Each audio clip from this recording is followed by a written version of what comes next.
with my How to Train Your Dragon books, also, it's sort of almost like How to Train Your Reader, really. As they go through the book series, the books get sort of fatter and the stories get a bit more complicated as you go through. And the kid doesn't realise, the kid is just really excited to know what happens to Hiccup. And you can even see from that, you know, it starts off with quite an easy, this really is How to Train Your Reader, it's not quite an easy reading level. And by the time you get to the last book, Fury, the kid doesn't realise it, but it's quite complex. It's really exciting. It's asking some questions like, you know, what makes a hero, and, you know, can Hiccup save the dragons? But it's very exciting, so they don't realise that they're learning quite a lot along the way. And I make the books feel like play objects, so they feel like they've been scratched by dragon's talons, or, the cover is very, glittery, and it looks, the illustrations are very exciting, and they scratch through the text, and there's a lot of weather in my books, and a lot of movement from left to right, and that kind of that drags the reader through that, as well as the really exciting plot line, so they want to get to the end. It kind of takes the kid through the story, and I'll put in dragonese and jokes as well, just to make the whole thing feel like a really joyful play object.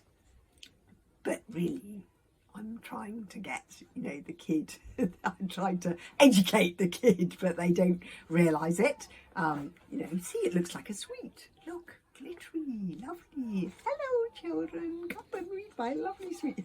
But actually, once they're in there, I'm giving them lots of lovely language and, interesting ideas to get them excited. So by the time they get to Fury, they've accidentally become really, really very good reader. And I put in also a lot of cliffhangers, and that I do that intentionally to try and get the kid to say one more chapter. If you can start off reading with your kid, and then once they get hooked on the storyline, they might say one more chapter, or you might just say, oh, maybe I'm too busy to read the next chapter or something. You go off and do that on your own. And so the kid knows that they love the story and gets so excited that they actually want to read the next chapter and go off and read it on their own.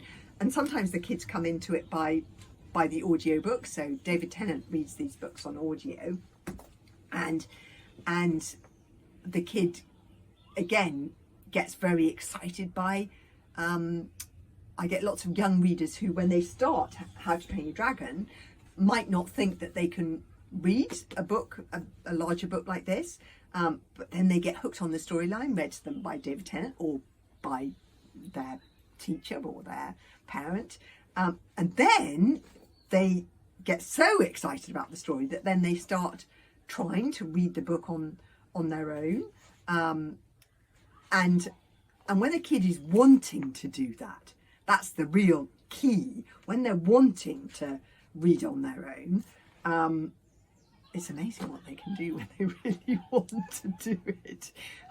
So that's quite a key way. And I've had a lot of parents saying that the kid listens to the audio and then they find the book and look at the pictures at the same time, and they start following the story in the book while they're listening to the audio. Clever. So that's a way where How to Train Your Reader, that's the way you can get a kid to kind of learn how to read at the same time as just really enjoying themselves.